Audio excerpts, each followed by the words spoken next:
pour lequel Dieu appelle. Bien sûr, on pourrait voir à l'intérieur la nature de l'appel.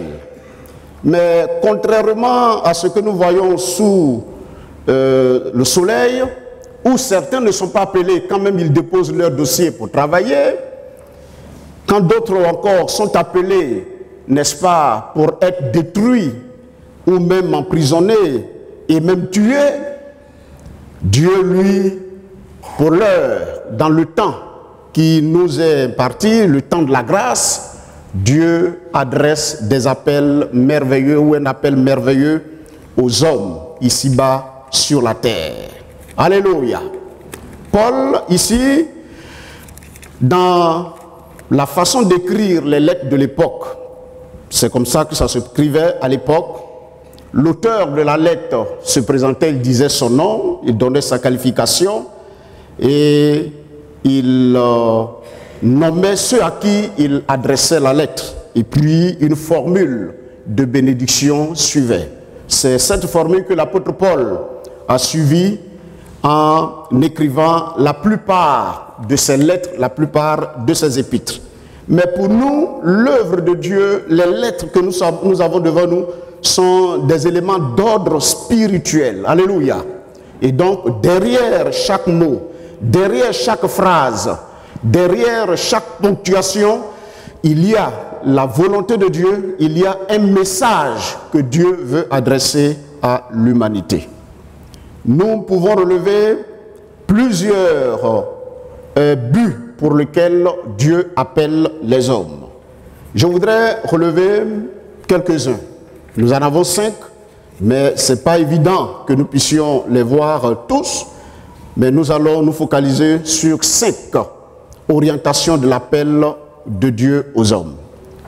Nous savons que dans le livre de l'Exode, Dieu adressait un appel à Moïse pour aller sauver le peuple. Nous savons également que l'ange de l'Éternel adressait un appel à Agar dans le désert. Aujourd'hui encore, Dieu appelle les hommes. Alléluia. Dieu n'appelle pas un seul individu. Dieu n'appelle pas une seule personne.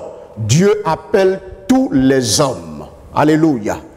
Que vous soyez blanc, que vous soyez noir, que vous soyez jaune, Dieu adresse un appel à l'humanité tout entière. Et donc, cet appel, ce matin, s'adresse à toi, s'adresse à moi. Si tu as été invité pour la toute première fois, Dieu t'adresse un appel merveilleux, un très bon appel.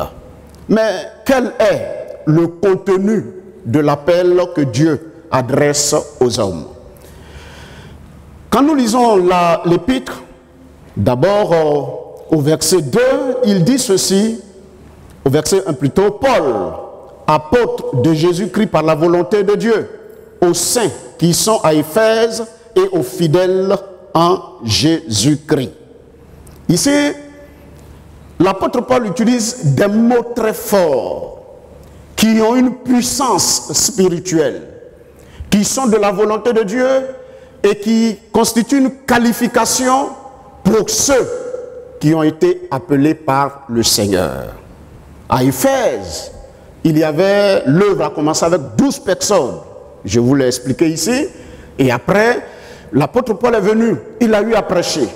Mais dans cette petite communauté qui s'est agrandie par la suite, il y avait plusieurs frères et chacun avait un nom. Comme ici ce matin, chacun a un nom. Il y a des Kofi, il y a des Ousmane, il y a des Koné, etc. Et il y a même des C. Alléluia. Mais le Seigneur va trouver des mots spécifiques pour qualifier l'église de Jésus-Christ, mais particulièrement l'église qui est à Éphèse et par ricochet toutes les églises dans le monde.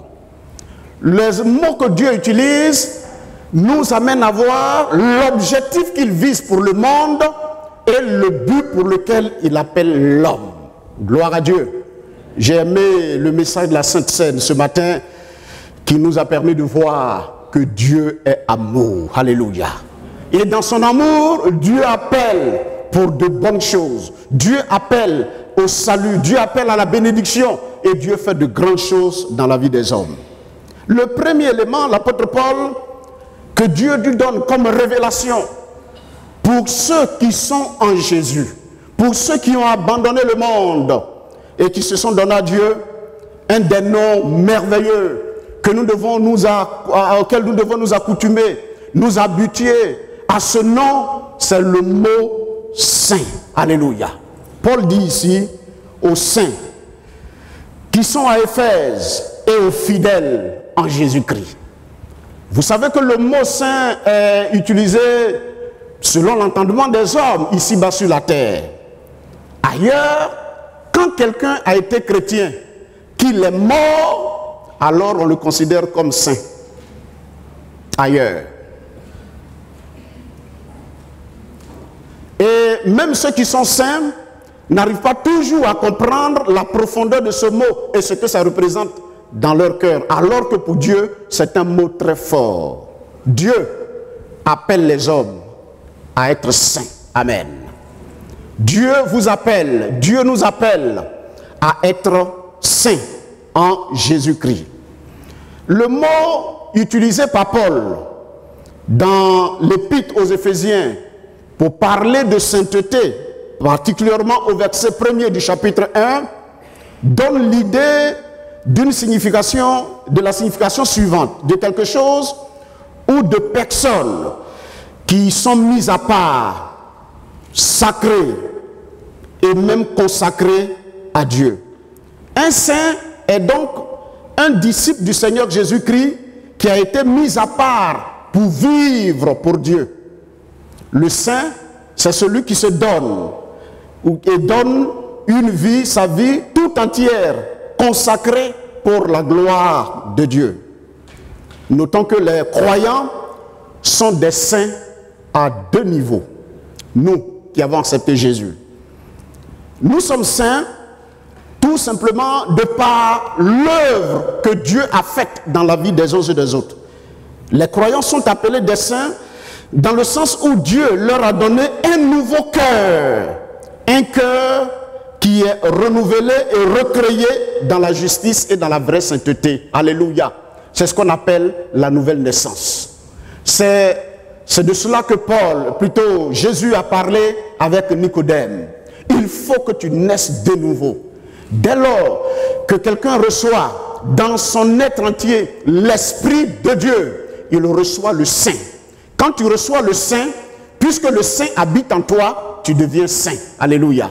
Dieu te met à part.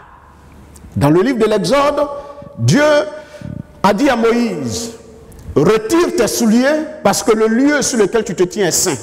Attends, Moïse avait l'habitude d'y aller.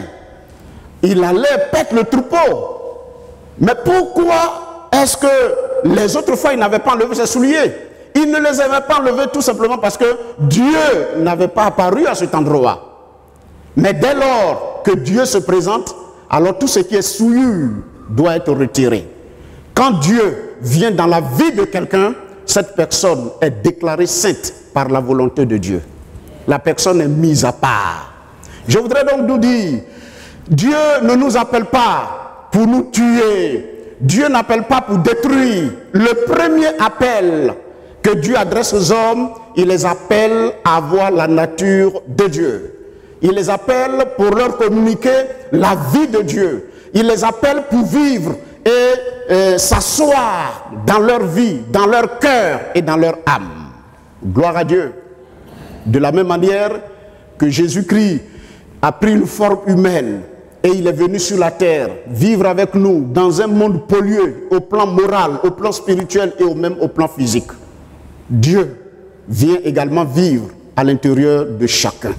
Si tu as reçu Jésus, tu es déclaré saint. La sainteté n'est pas une œuvre que nous accomplissons.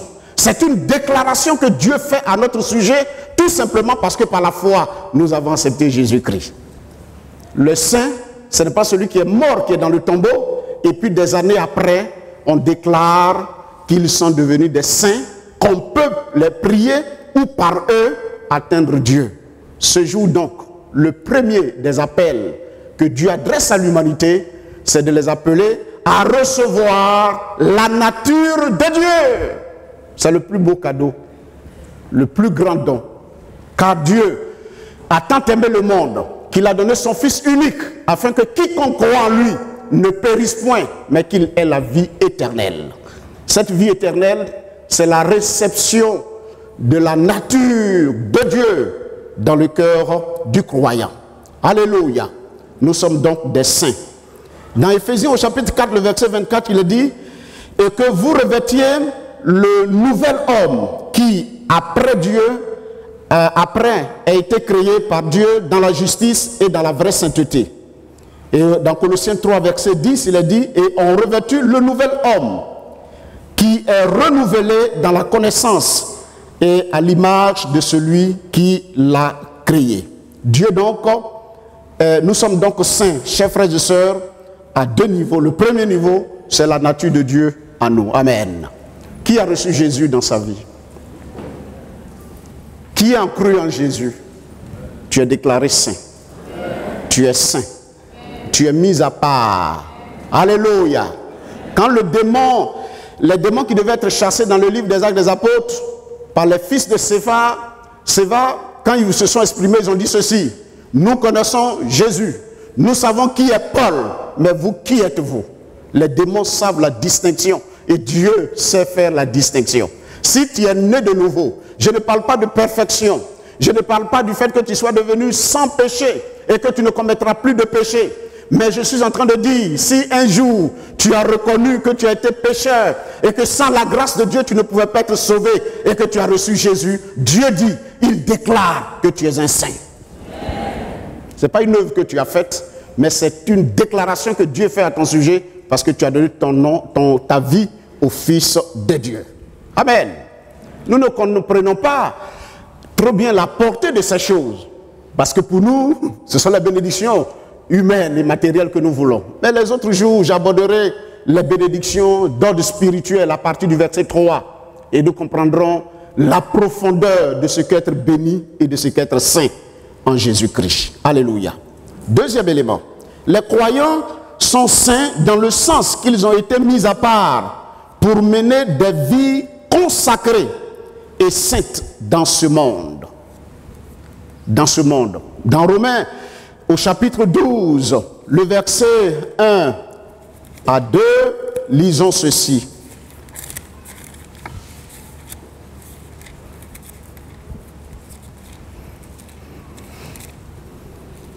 Je vous exhorte donc, frères, par les compassions de Dieu, à offrir vos corps comme un sacrifice vivant, saint, agréable à Dieu, ce qui sera de votre part un culte raisonnable. Ne vous conformez pas au siècle présent, mais soyez transformés par le renouvellement de l'intelligence, afin que vous discerniez quelle est la volonté de Dieu, de ce qui est bon, agréable et parfait. Alléluia. Ici donc, le saint, c'est celui qui est mis à part pour glorifier le nom du Seigneur. Nous sommes donc invités à vivre une vie sainte, c'est-à-dire si le saint est en nous plutôt, dans notre conduite de tous les jours, dans notre parole et dans notre façon de faire, nous devons être mis à part. Alléluia. Et à ce niveau, on ne force pas. Je vous explique. On ne force pas. Jésus a dit, nettoyez l'intérieur de la coupe et l'extérieur sera net. Si quelqu'un a reçu Dieu dans sa vie, eh bien, ça ne saura se cacher pendant longtemps. Et si quelqu'un a reçu la vie de Dieu en lui, il porte la vie, il porte le saint, et le saint se manifeste dans sa vie de tous les jours. Gloire à Dieu. Car dans Romains au chapitre 8, Paul dit que le charnel ne peut pas obéir à Dieu. Il n'a même pas la capacité de le faire parce qu'il est conditionné au mal. Mais dès lors que quelqu'un devient chrétien et que le saint habite en lui, il y a une puissance qui vit en lui, qui le rend capable de l'intérieur comme de l'extérieur de démontrer qu'il appartient à Dieu. Amen. Dans ce sens donc, pour vivre une vie sainte, il faut d'abord savoir que je suis saint, que le saint vit en moi. Et comme il vit en moi, alors j'ai manifesté la vie du diable quand je ne le connaissais pas Dieu. Mais maintenant que je connais le Seigneur, ma prière doit consister à dire, Dieu, manifeste-toi à moi. Alléluia.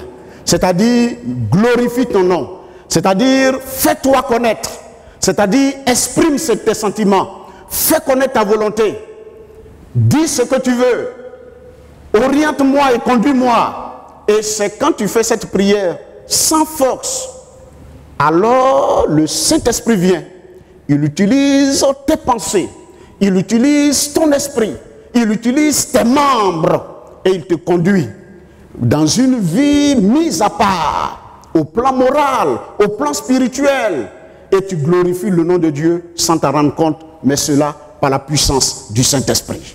Je suis là donc pour dire à quelqu'un que puisque le Saint vit en toi, ton extérieur sera net. Tu pourras vivre une vie sainte, une vie pure à la gloire de Dieu. Car quand on est né de nouveau, la vie du monde, vivre une vie sainte, n'est plus la mer à boire. Mais c'est une chose naturelle et normale par la puissance du Saint-Esprit. Alors, s'il y a encore des failles et des difficultés dans ta vie qui font que les hommes n'arrivent pas à savoir, à faire la différence entre celui qui est consacré et celui qui n'est pas consacré, c'est pas du tout compliqué. Tourne-toi vers le Saint qui est en toi. Dis-lui chaque jour que je ne peux pas, je n'ai aucune force, et l'Esprit de Dieu t'entraînera dans les profondeurs d'une vie mise à part pour la gloire de Dieu. Tu peux.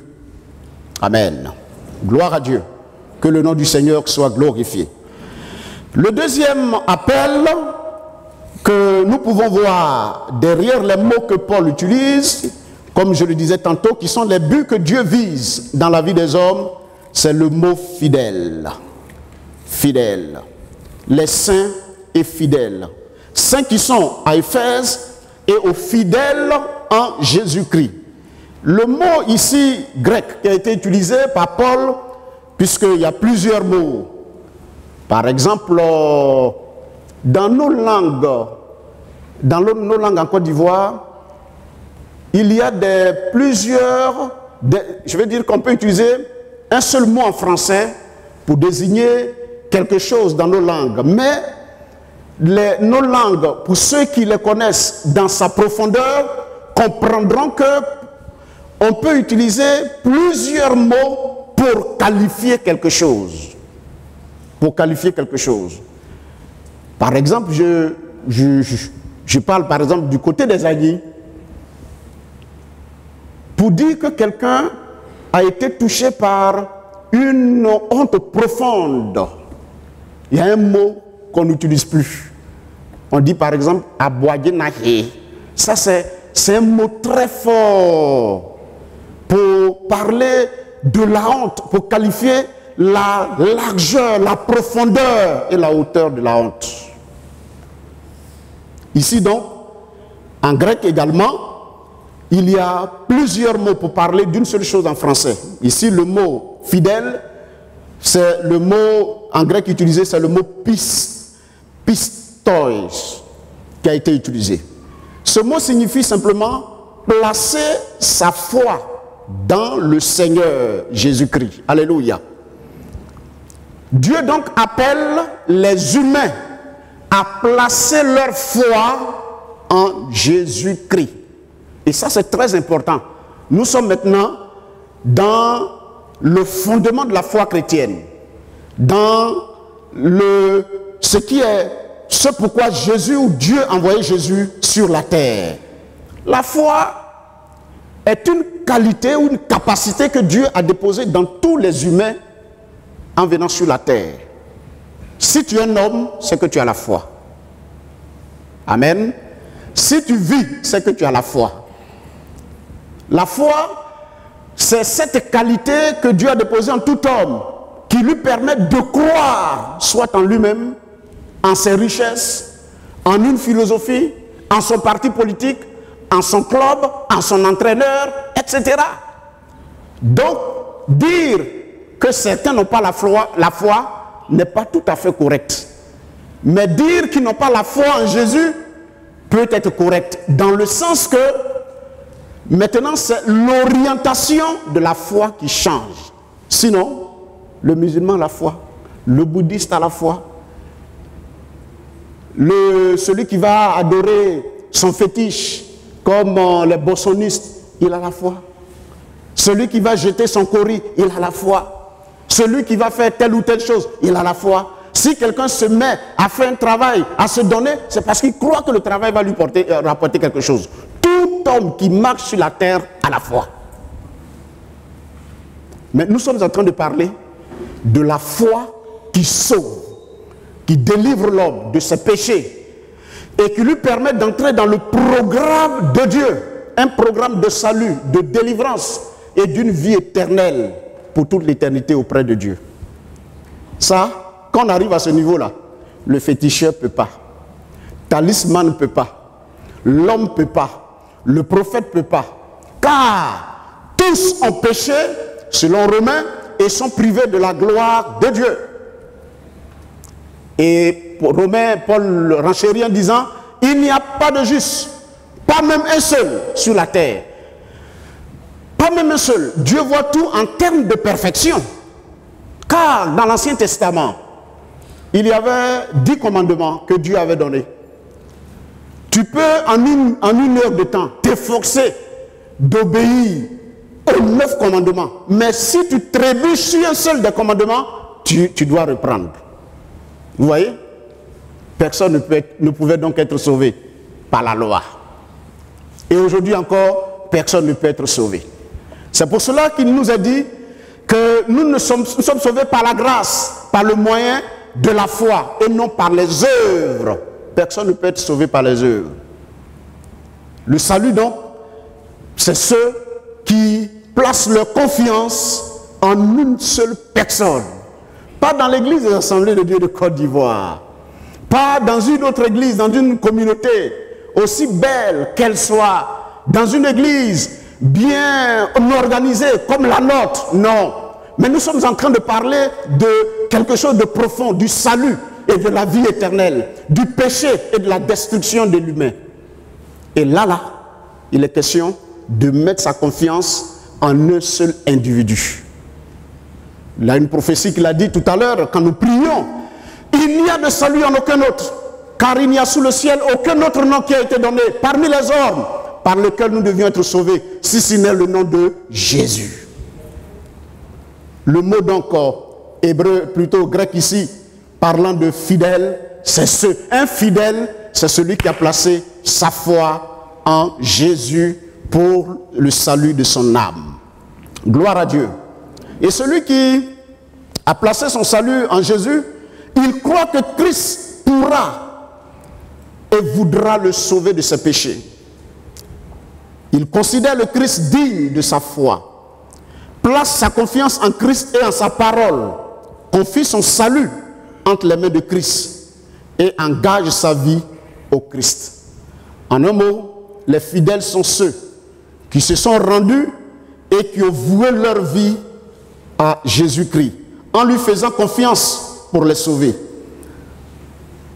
Nous pourrions dire que les fidèles, c'est ceux qui se rendent. Alléluia. Vous savez, quand vous regardez, quand les bandits viennent quelque part et que vous avez des armes, si vous êtes vaincu, vous vous rendez, vous déposez votre arme et puis vous vous rendez. Quand Jésus est venu, il est venu avec une arme. Son arme, c'est l'amour. Il nous a conquis, il nous a aimés et nous avons jeté nos armes, nous nous sommes rendus. Désormais, nos vies appartiennent au Christ. Nous sommes déclarés donc comme fidèles. Parce que pour nous, rien ne peut nous sauver. Notre argent, le monde dans lequel nous sommes, ne peut nous sauver. Il n'y a que Jésus-Christ seul. À ce niveau donc, nous sommes déclarés comme fidèles. Tu es donc appelé à être fidèle. Et donc, gloire soit rendue à Dieu. Parce que plusieurs d'entre nous, nous sommes des saints et nous sommes des fidèles. Mais malheureusement, il y a d'autres qui ne le sont pas encore. C'est pour vous que Dieu me demande de parler de sa part. C'est pour vous que ce message est livré. Dieu veut simplement vous demander de placer votre confiance en Dieu. Il y a des gens qui viennent et disent non, j'ai pas habit, je ne vais pas aller à l'église. Je ne suis pas bien. Quand je vais arranger ma vie là, je vais aller vers Jésus. Ou bien je vais aller à Dieu. Ça veut dire quoi? Ça veut dire que tu veux te faire accepter par Dieu par tes propres œuvres. Oh mes amis, vous ne pourrez jamais. Si vous vous donnez cette façon de voir, vous ne pourrez jamais être propre. Car Dieu est saint. Saint, saint et saint. Et nous sommes des pécheurs. C'est lui qui nous fabrique. C'est lui qui nous fait. Ce qu'il demande, c'est que tu viennes tel que tu es. Alléluia. Viens avec ton péché. Viens avec ta vie. Viens avec ta vie en décomposition. Car Jésus dit qu'il est venu pour les faibles. Il est venu pour les malades. Il n'est pas venu pour les bien portants. Celui qui va à l'église, là, c'est celui qui n'est pas bien portant. Donc si tu es venu à l'église, ne te sens pas inférieur aux autres. Tout ce que vous voyez, nous qui sommes là, c'est parce que nous étions malades. Et nous sommes venus à l'hôpital rencontrer le Christ qui nous a sauvés. Aujourd'hui, il veut le faire également pour toi. Il veut te sauver. Il veut te donner une nature qui te permettra de respirer. Il veut faire de toi un fidèle, un saint. Je suis en train de te dire, simplement, enlève la confiance et que tu as placée ailleurs et dépose-la dans l'amour que Dieu a pour toi. Ne fais rien, ne fabrique rien. Dis à Jésus, me voici. Et à l'instant T où je suis en train de te parler, si tu crois ce que je suis en train de te dire sur Jésus-Christ, alors dans le monde spirituel, sans que tu ne fasses encore peut-être l'expérience, même à 0,5% de ce que Dieu fait dans la vie de l'homme, Dieu te déclare saint en ce moment bien précis. Il te déclare fidèle en ce moment bien précis. Alléluia. Donc Dieu appelle, c'est vrai. Il appelle tout le monde. Mais il appelle tout le monde pour des choses d'ordre spirituel d'abord.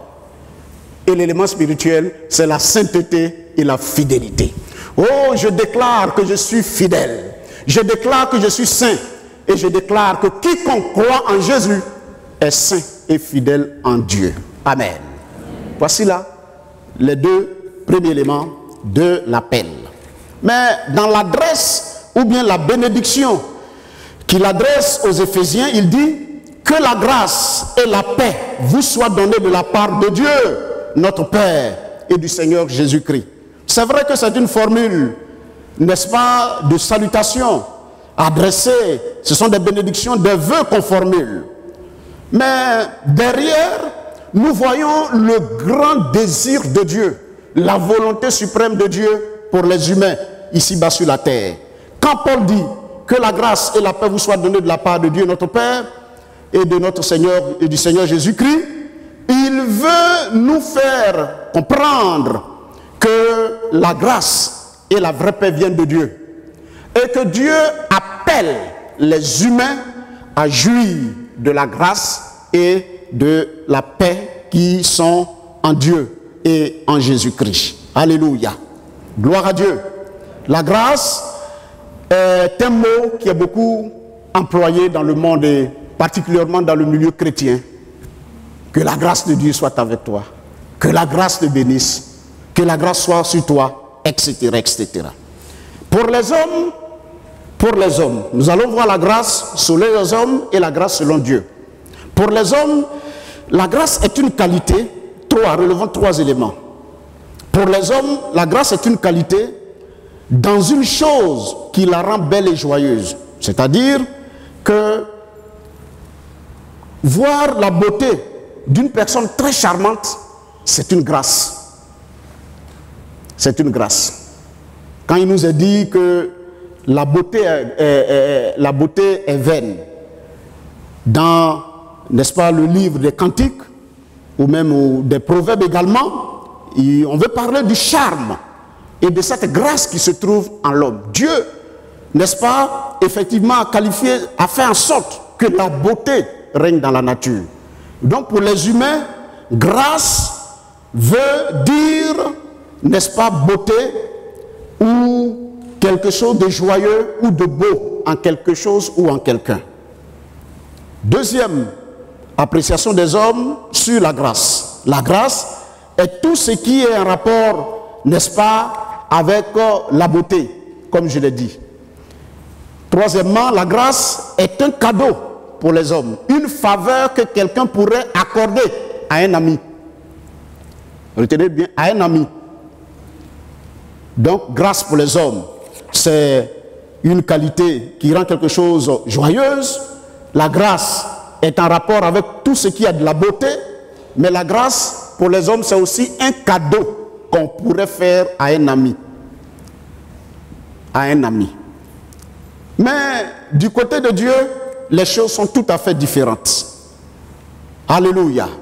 La grâce signifie toutes les faveurs et tous les dons de Dieu à l'humanité. La grâce. Cela signifie que tous les dons, la Bible nous dit que tout don parfait et toute grâce excellente descendent du Père des Lumières.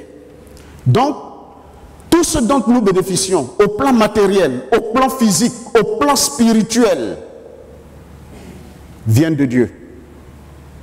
Alléluia. Dans ce sens, Dieu est un Dieu de grâce. On ne mérite rien. Paul dira, qu'avons-nous que nous n'ayons reçu?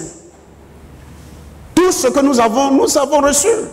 Et c'est pour cela qu'il dira, vous avez reçu gratuitement, donnez gratuitement.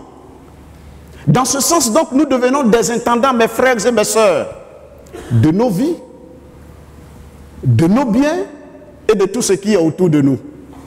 Alléluia. Nous avons tout reçu gracieusement.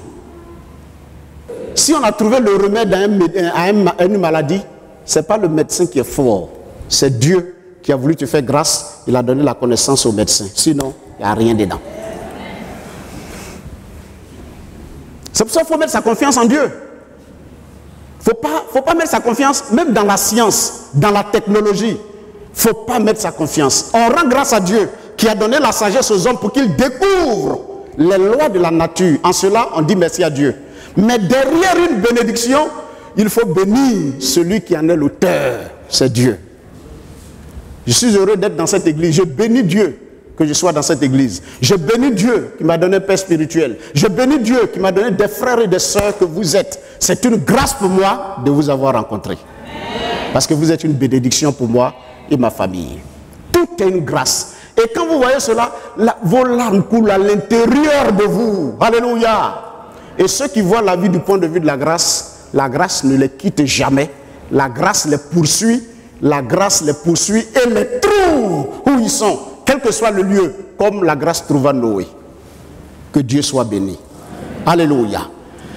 Il est dit dans Philippiens 4, verset 19, « Mon Dieu pourvoira à tous vos besoins selon ses richesses glorieuses par le Christ Jésus. » Et dans 1 Timothée 1, 14, il est dit, « Et la grâce de notre Seigneur est extrêmement abondante avec la foi et l'amour qui est en Jésus-Christ. » Je voudrais dire à quelqu'un, Dieu donne au-delà de toute espérance. Les grâces de Dieu, là, on ne peut pas s'imaginer ce que Dieu est capable de faire pour quelqu'un en une fraction de seconde.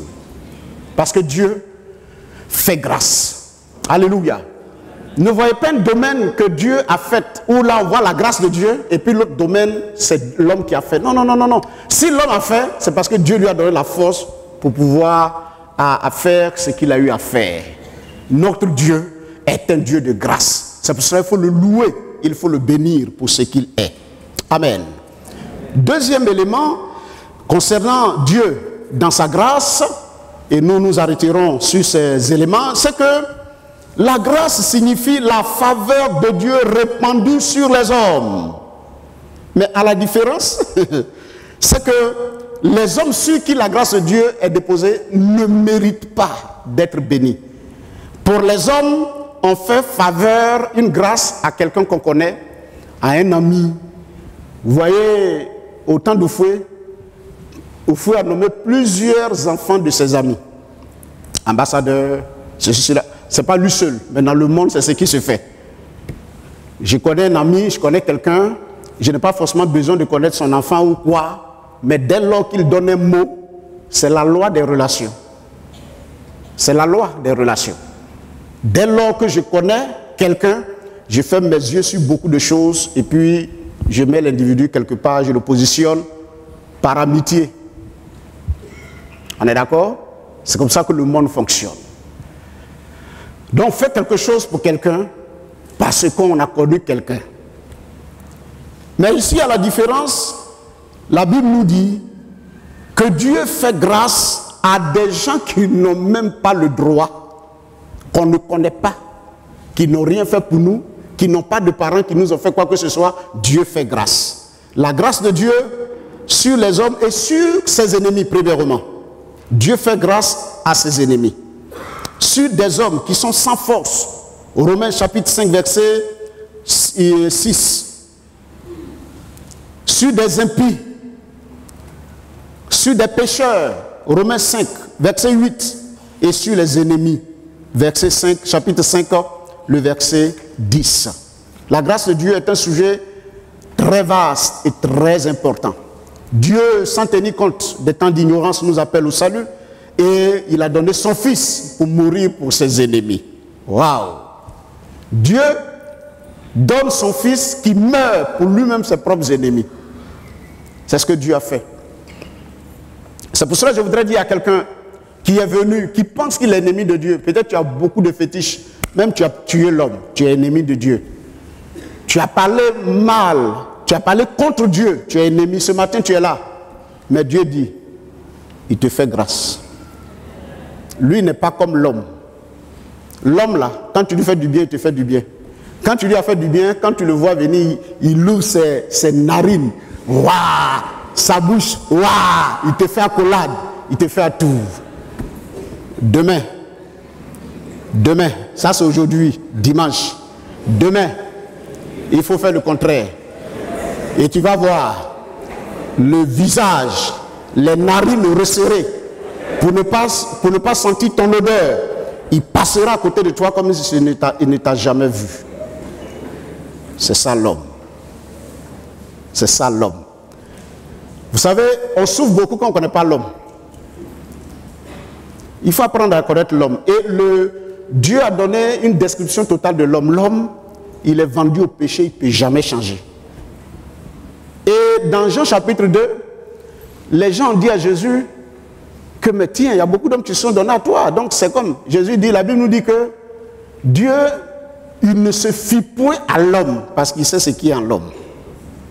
On souffre dans nos relations humaines tout simplement parce qu'on espère des choses de l'homme et puis demain on est déçu. Donc quand on est déçu là, on soulève le monde.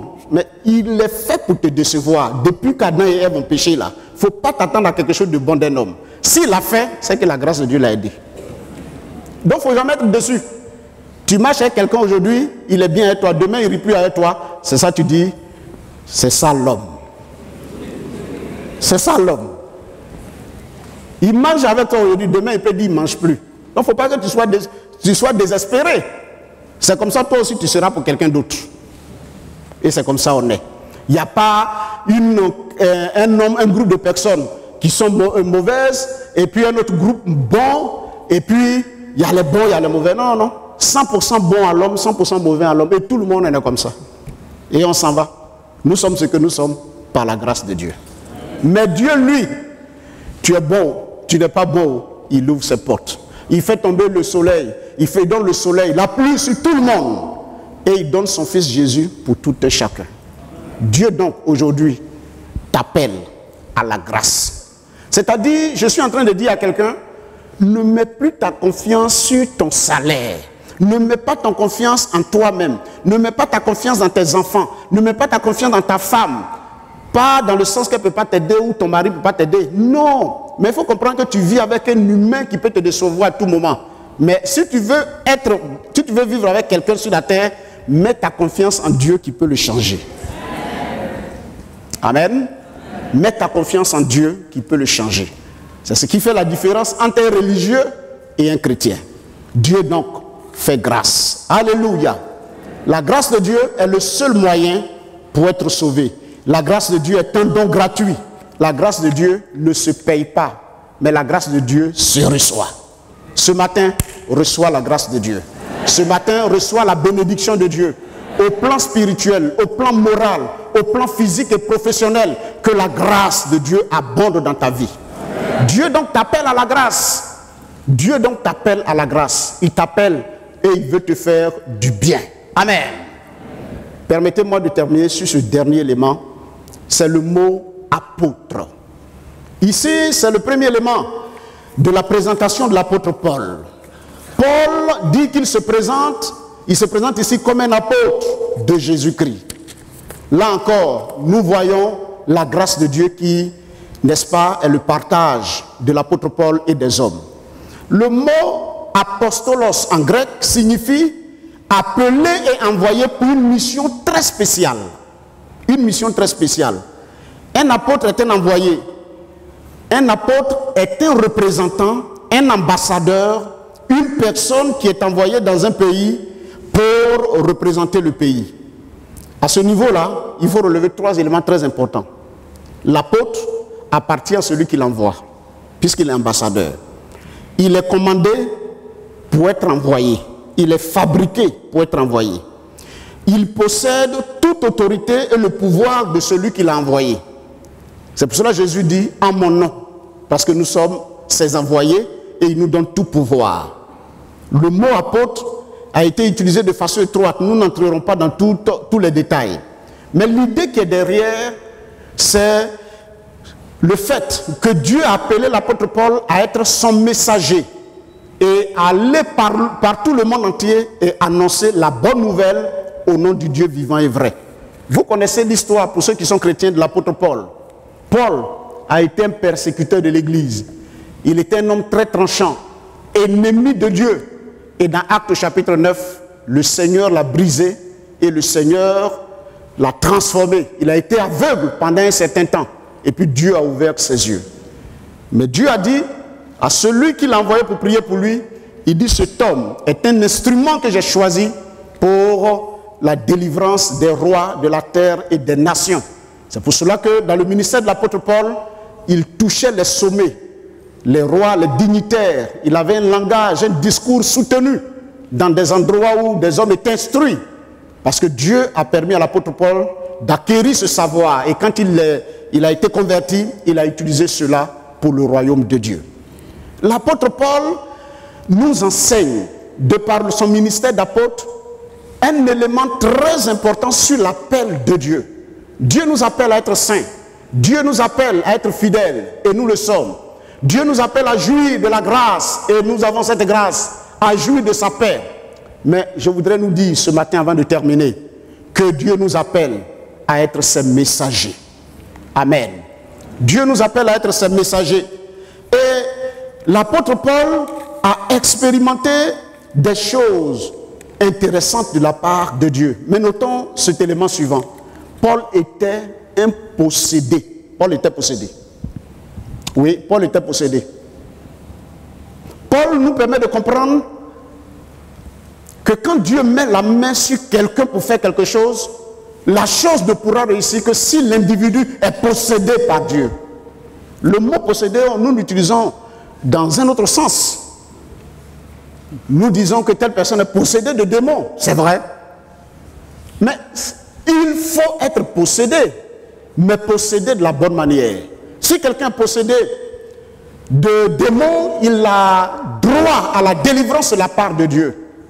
Mais nous, qui avons été sauvés, qui sommes des saints, des fidèles, qui jouissons de la grâce de Dieu, ce que Dieu nous demande aujourd'hui, c'est d'être des messagers de Dieu, mais des messagers possédés par le Seigneur. Amen. Des messagers possédés par le Seigneur. Mais si Paul n'était pas possédé, attends, comment quelqu'un va dans une ville, on le trimballe, on le chicote, 40 ou moins 1, à plusieurs reprises, des gens cherchent à le tuer, des chrétiens, des faux chrétiens, des faux frères, et il poursuit le combat. Il poursuit le combat. Là où on ne l'a pas amené, il s'en va. Il est en prison. Aujourd'hui où les gens pleurent dans leur prison, je vais sortir, cette m'a sorti, lui dit aux Philippiens, oh, ne vous inquiétez pas, la prison là, c'est une bonne chose. Parce que quand je suis venu ici là, Dieu m'a permis d'annoncer la bonne nouvelle à ceux qui sont dans la prison. Ils ont été sauvés. Et de la prison, il écrit des lettres. La lettre que nous avons est une lettre de captivité, où il reçoit le message de Dieu. Paul a fait de grandes choses dans la vie parce que Paul était un possédé de Dieu. Il était possédé par l'Esprit de Dieu. Ses orteils étaient possédés, son âme était possédée, son corps était possédé, son esprit était possédé par la vision et la volonté de Dieu. Je voudrais nous dire Jésus était possédé par Dieu.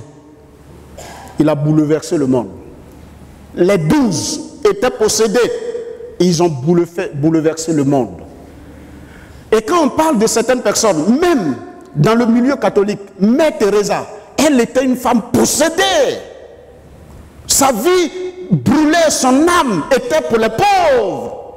À Calcutta, quand on explique sa vie, elle ne pouvait pas dormir voyant des gens qui sont malheureux autour d'elle. Elle était possédée. Vous savez pourquoi on ne relève pas beaucoup de défis aujourd'hui? Nous ne sommes pas suffisamment drogués, ivres de Dieu. Nous ne sommes pas suffisamment possédés par le Seigneur. Aujourd'hui, dans les temps qui sont difficiles, là, ceux qui tiendront, ce sont les possédés de Dieu, qui iront très loin pour annoncer le message. Et en cela, on pourra dire que le pasteur est possédé. Possédé par une vision. Et la vision, elle est noble.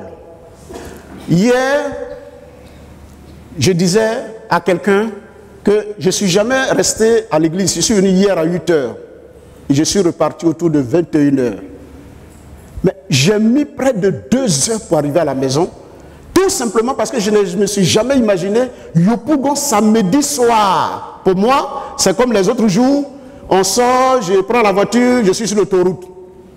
Mais pour quitter ici, pour arriver à Kenya, embouteillage, les gens boivent, ils fument, des cortèges par-ci, par-là.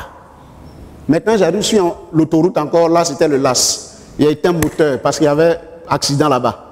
Avant même premier pont, quand tu sors de Sipores, on a mis peut-être là, on dort un peu, on s'en va, on va un peu. C'est pas là même qui est le problème, mais c'est Yopougon. Est-ce qu'on peut voir un tel quartier se fondre dans les méandres du péché, dans la destruction, et rester là sans rien faire, que nos larmes coulent? Dieu veut des possédés. C'est pour cela que je voudrais vous en supplier, comme Paul le dit, par les compassions de Dieu. Frère, le défi est énorme. C'est vrai qu'au plan financier, ce qu'on nous demande pour acquérir, ce n'est pas nous qui demandons. Ces instruments-là se sont pris. Se sont pris. Il y en a qui sont possédés par l'argent. Nous sommes possédés pour sauver des âmes. Et comme on est possédés, donc deux possédés doivent se rencontrer. Et c'est le meilleur qui doit prendre le dessus. Donc je souhaite que vous, votre possession là, nous, notre possession là, ait le dessus du prix des instruments. Celui qui est possédé là, il ne dort pas sans avoir vu une âme être convertie. Et là, on est en train de parler de statistiques et d'encadrement. On en reparlera.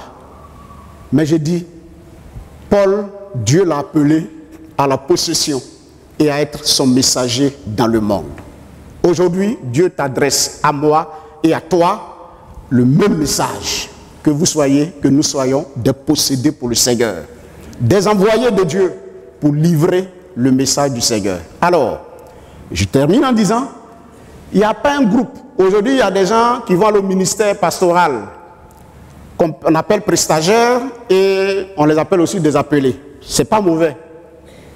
C'est pas mauvais. Mais quand vous dites qu'ils sont appelés, si tu ne fais pas attention, tu vas croire que c'est lui seul qui est appelé à faire ce travail.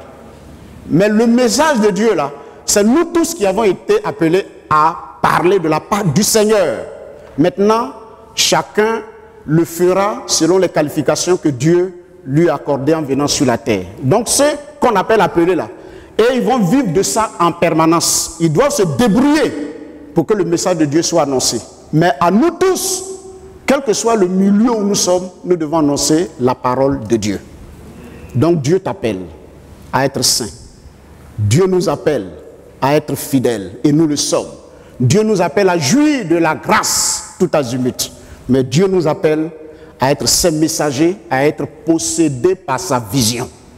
Que Dieu nous bénisse. Amen.